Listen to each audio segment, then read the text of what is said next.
The cafe was small, warm, and loud in a way places get when too many people are packed together, but trying to relax. Cups clinked. A coffee machine hissed. Soft music played from a speaker near the counter, though no one really listened to it. It was the middle of the afternoon, the time when parents came in after school pickup, and workers stopped by before heading home. Near the back window sat a man with a little girl across from him. The man looked ordinary in every possible way. He wore a faded jacket, dark jeans, and worn shoes. His hair was short, not styled, and his face carried the tired look of someone who did not sleep enough. He kept his shoulders relaxed, his hands resting flat on the table and his eyes calm. The girl swung her legs under the chair and focused hard on stirring her hot chocolate. Her tongue peeked out the corner of her mouth as she worked. Every few seconds, she looked up at the man to smile, and each time, he smiled back. Not a big smile, just enough to let her know he was there. Other people in the cafe barely noticed them.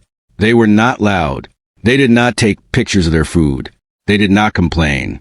They were the kind of people most eyes passed over, without a second thought. Still, the man noticed everything. He chose a seat with his back to the wall. Without thinking about it, he took note of who came in and who left. When someone dropped a tray, he did not jump. When a chair scraped the floor, his eyes moved for a second, then returned to his daughter. It was not fear. It was habit. At the front of the cafe, the mood was very different. A large man stood near the counter, laughing loudly. His voice cut through the room, sharp and heavy. He wore expensive clothes and a tight smile that never reached his eyes. He leaned too close to the cashier, tapping the counter with his fingers as if the place belonged to him. "Come on," he said, shaking his head. "How hard is it to get an order right?" The cashier apologized, her voice quiet. She fixed the mistake quickly, hands shaking just a little. People in line looked away, pretending not to notice. No one wanted trouble. The loud man took his cup and turned around, nearly bumping into someone behind him. He did not say sorry. He laughed instead. His eyes scanned the cafe, looking for something or someone. That was when he saw the man by the window. The loud man's smile changed. It became sharp, almost pleased. He walked closer, his steps slow and heavy, until he stood beside the table where the man and the little girl sat. The girl noticed first. Her smile faded, and she leaned closer to her father. The man looked up. "Yes," he said calmly. The loud man looked him up and down, taking in the worn jacket, the plain shoes, the tired eyes. "You gonna move your chair?" the loud man asked. "You're blocking the walkway." The man glanced around. There was plenty of space. "We're fine here," he said. "We're almost done." The loud man laughed again, louder this time. A few heads turned. "You hear that?" he said, looking around as if asking the room for support. "He says they're fine." No one answered. The man by the window did not raise his voice. "I don't want any trouble," he said. "My kid's with me." The loud man looked down at the girl. "She your daughter?" The man nodded once. "Yes." "Huh," the loud man said. "Figured." The man placed his hand gently on the table, closer to his daughter's cup, not touching her, but close enough that she felt him there. "We're leaving soon," he said. "Let it go." Something about that calm tone seemed to annoy the loud man more than anger would have. He leaned in, his face too close now. "Don't tell me what to do," he said quietly. The cafe felt smaller. The sounds faded a little, as if the room itself was holding its breath. The man did not move. He did not look away. But his eyes changed just slightly. Not angry. Focused. The loud man straightened and scoffed. "Yeah," he said. "That's what I thought." He turned to leave, then stopped. His elbow hit the table on purpose. The girl's cup tipped, spilling hot chocolate across the surface. The girl gasped. "I'm sorry," the man said quickly. Standing halfway, his voice still controlled. He grabbed napkins and wiped the spill before it reached her lap. The loud man looked at the mess, then at the man's face. "Watch where you're sitting," he said. The man finished wiping the table. "It was an accident," he said. "No harm done." The loud man stared at him for a long moment. Then, without warning, his hand moved. The sound was sharp, loud. The man's head turned slightly to the side as the slap landed across his face. The cafe froze. The girl let out a small cry. "Dad!" The man did not fall. He did not shout. He did not swing back. He slowly turned his face forward again. A red mark spread across his cheek. His jaw tightened for a brief second, then relaxed. He knelt beside his daughter. "Hey," he said softly. "It's okay. You're okay." People stared. Some looked shocked. Some looked uncomfortable. A few looked away, ashamed. The loud man chuckled. "That's what happens when you don't know your place," he said. The man stood up fully now, placing himself between the loud man and his daughter. His voice stayed low. "You should leave," he said. The loud man raised an eyebrow. "Or what?" The man did not answer right away. He reached for his daughter's jacket and helped her into it with steady hands. "We're going," he said to her. "Grab your bag."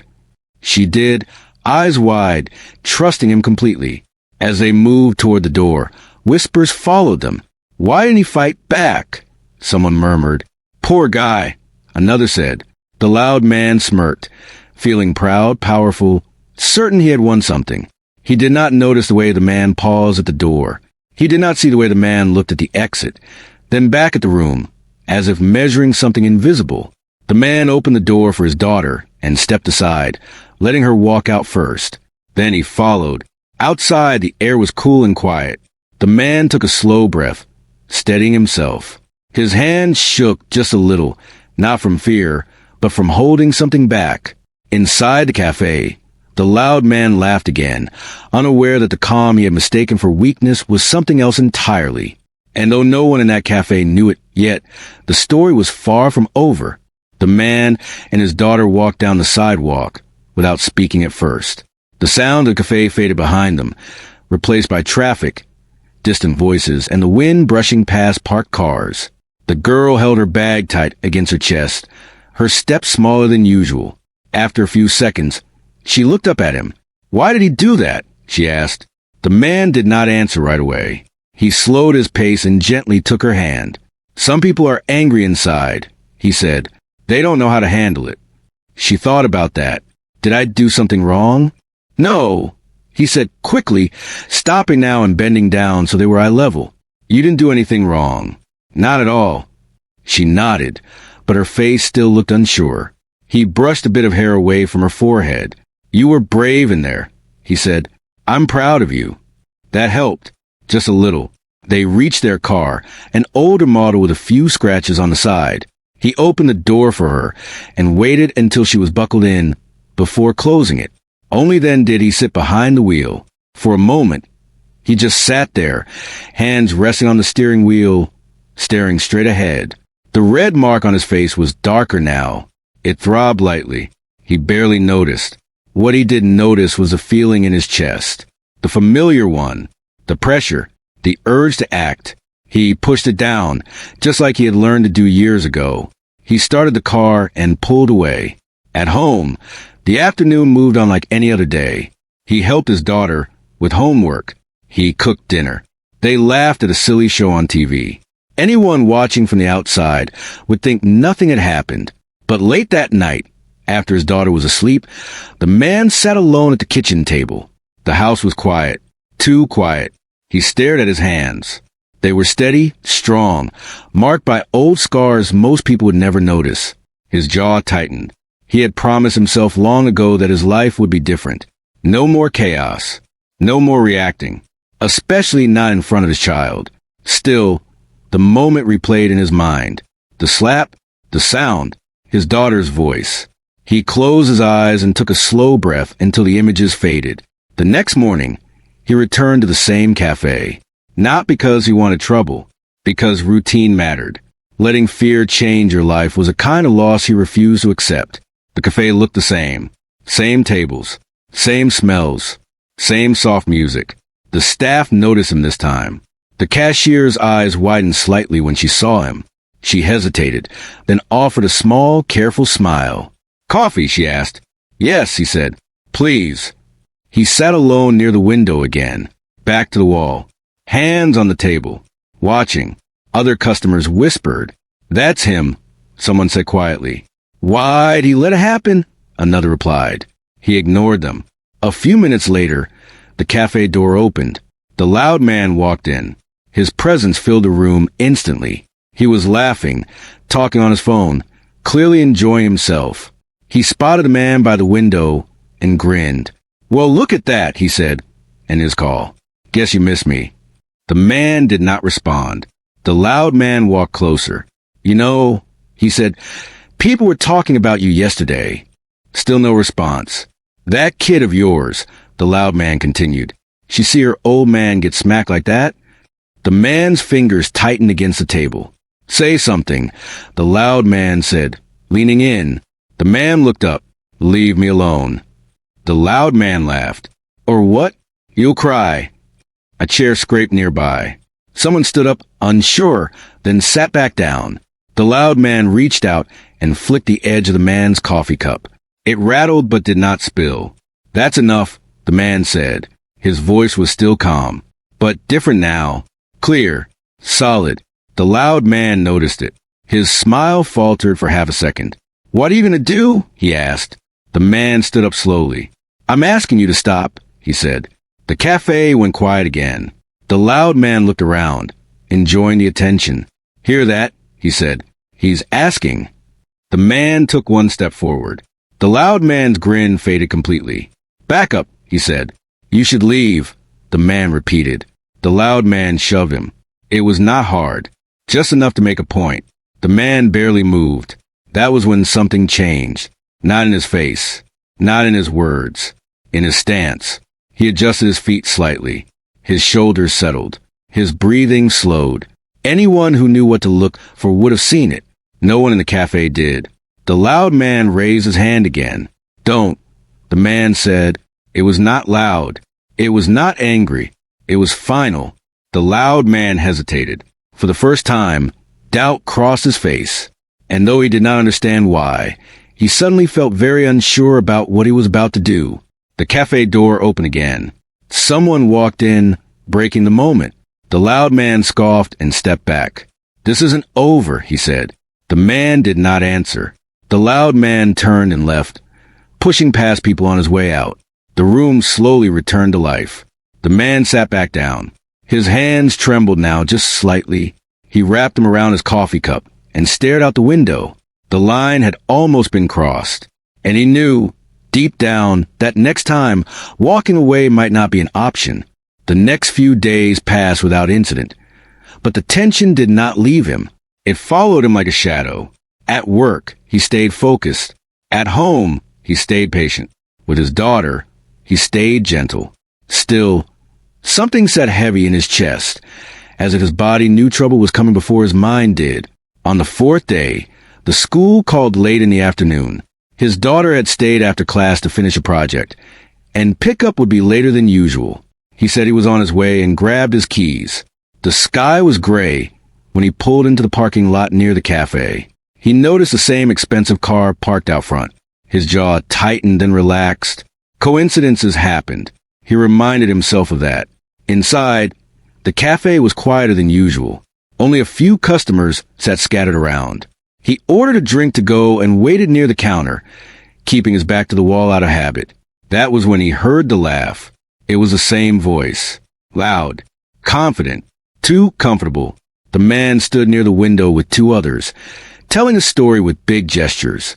When their eyes met, the smile returned. Slow, knowing. "Well, look who keeps coming back," the loud man said. The man did not respond. He took his drink and turned toward the door. "Hey," the loud man called. "I'm talking to you." The man stopped. He did not turn around. "Walk away again," the loud man said, "and people might start thinking you enjoy it." The man turned now. His face was calm, but his eyes were steady in a way that made the air feel heavier. "I don't want problems," he said. "Let me leave." The loud man stepped closer. "You don't get to decide that." One of the men with him shifted uncomfortably. "Maybe let it go," he muttered. The loud man waved him off. "Relax. I'm just talking." The man glanced at the door. He thought of the school, of his daughter waiting. He took a breath. "Please," he said. "Not today." Something about that word annoyed the loud man. His face hardened. Still begging, he said, in front of everyone. He leaned in, lowering his voice. You know what people like you need? The man said nothing.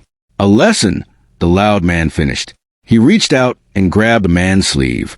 That was the moment. The man's body reacted before his thoughts caught up, not with anger, with control. He gently removed the hand from his sleeve and stepped back. Don't touch me, he said. The words were soft, but they landed hard. The loud man laughed, though it sounded forced. Or what? The cafe door opened then. A small voice filled the room. Dad! The man turned. His daughter stood just inside the entrance, her backpack hanging from one shoulder. A teacher stood behind her, surprised by the tension in the room. The man's chest tightened. Come here, he said calmly.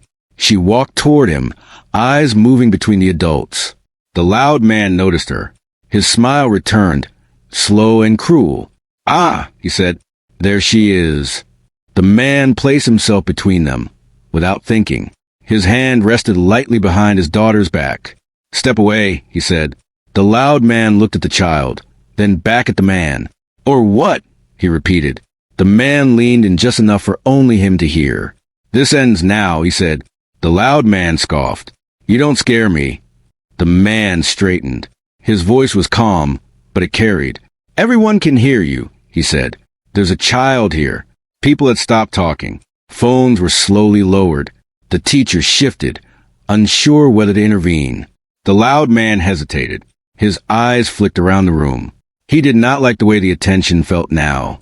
You should leave, the man said again, before you make things worse for yourself. The loud man stepped back, bumping into a chair. He cursed under his breath. This isn't over, he said, pointing. You hear me? The man did not answer. The loud man turned and stormed out. The room exhaled. The man knelt in front of his daughter. Are you okay? He asked. She nodded. Were you mad? No, he said. I was just making sure you were safe. She smiled and hugged him tightly. The teacher cleared her throat. Is everything all right? Yes, the man said. Thank you for walking her over. They left the cafe together. Outside, the man took a deep breath. His hands were shaking now, more than before. He knew the truth he had been avoiding. The loud man would not stop. And next time, there might not be a door opening at the right moment. He looked down at his daughter, who was already chatting about her project, unaware of how close things had come. He listened carefully, smiling at the right moments. But inside, he made a quiet decision. If the line was crossed again, he would not let it go. Not for pride, not for anger, but because protecting what mattered sometimes meant standing firm. And he was very good at that. The evening started like any other. The man cooked dinner while his daughter sat at the table coloring.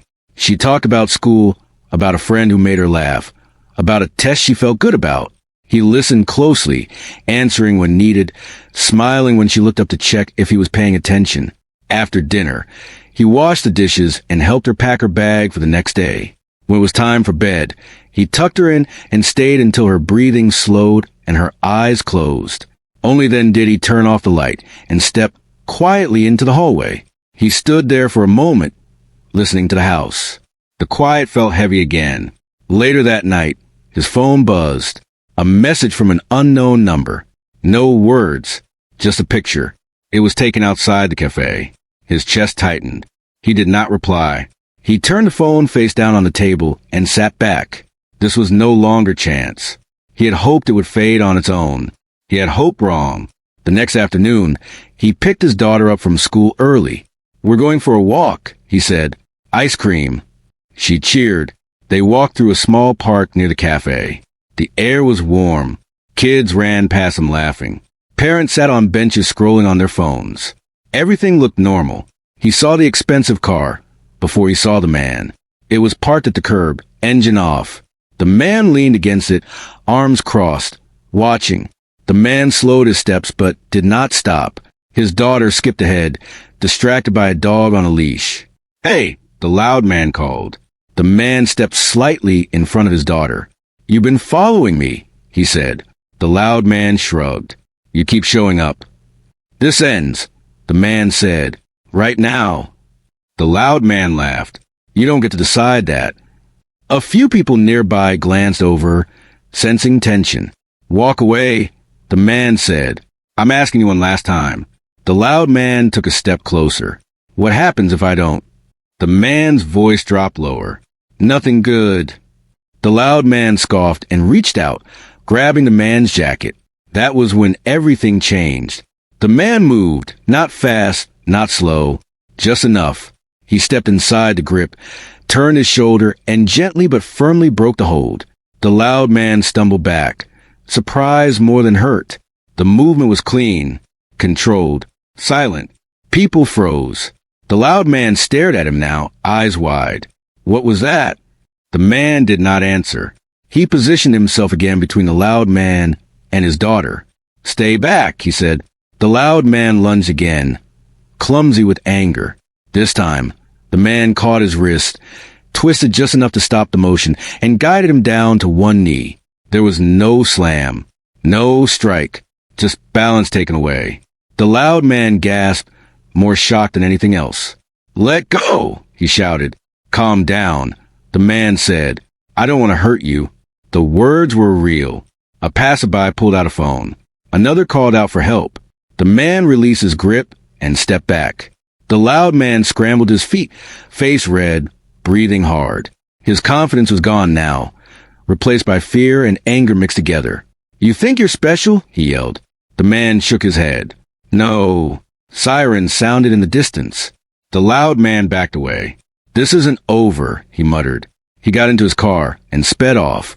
The park slowly returned to life. A police officer arrived minutes later. Questions were asked. Statements were taken. The man spoke calmly, clearly. Witnesses backed him up. The officer nodded, respectful. You handled that well, he said. The man only nodded.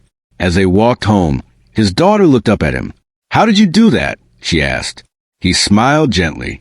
I had good teachers a long time ago.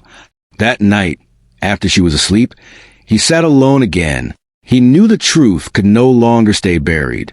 The next day, someone knocked on his door. A man stood outside, older, postured straight despite his age. His eyes were sharp, familiar. They looked at each other for a long moment. You should have stayed quiet, the older man said softly. I tried, the man replied. The older man nodded. I know. They sat at the table, speaking in low voices. Old memories surfaced. Old promises. You were always good restraint, the older man said. That's why they chose you. The man looked away. That life is over. Is it? The older man asked. Or did it just follow you home? The man did not answer. Outside, life went on. People walked past a house, unaware that a quiet legend sat at a kitchen table, still choosing peace, even as the past knocked louder than ever before. The days that followed were quieter, but not calm. The man felt it in small ways. A car slowing near his street. Someone standing a little too long at the corner. Nothing clear enough to prove, but enough to notice. He kept his routine steady. He walked his daughter to school. He worked his hours. He cooked dinner and cleaned up. He laughed when she laughed. He listened when she talked. If she sensed attention, she did not show it. One afternoon, a letter arrived. It was official, short, direct. It explained that there had been a complaint, that witnesses had been interviewed, and that no action was being taken against him. It also mentioned that a restraining order had been issued against the other man. He folded the paper and set it aside. That evening, he and his daughter went back to the cafe. She hesitated at the door. He noticed and knelt beside her. We don't have to go in, he said. She looked inside, then back at him. I want to, she said. They walked in together. The cafe looked the same, but it felt different. People noticed him now, not with pity, with curiosity, with quiet respect. The cashier smiled, wider this time. The usual? She asked. Yes, he said. They sat near the window again, back to the wall. The girl sipped her drink and swung her legs, relaxed this time. Nothing happened. No raised voices. No sharp laughter. No tension. Just a normal afternoon. When they left, the girl took his hand. You weren't scared, she said. I was, he replied honestly. She looked surprised. You were? Yes, he said. Being brave doesn't mean you're not scared. It means you do the right thing anyway. She thought about that and nodded. Weeks passed. The expensive car did not return. The loud man did not appear again. Life slowly softened. One evening, the older man visited again. They sat on the porch as the sun went down. You handled it well, the older man said. I did what I had to, the man replied. That's always been your way, the older man said. Quiet, controlled. The man looked out at the street. I don't want her growing up around that world. She won't, the older man said. You broke that chain. The man nodded. After the older man left, the man stood alone for a while. He thought about the past he had walked away from, the years of training, the missions no one would ever hear about, the people he had protected without knowing their names. He had given all that up for a quieter life, and he did not regret it. Later that night, his daughter came out of her room, rubbing her eyes. Can I sleep in here? She asked. Of course, he said. She curled up beside him on the couch and fell asleep almost instantly. He stayed awake, watching the room, listening to the house, alert but peaceful. Morning came.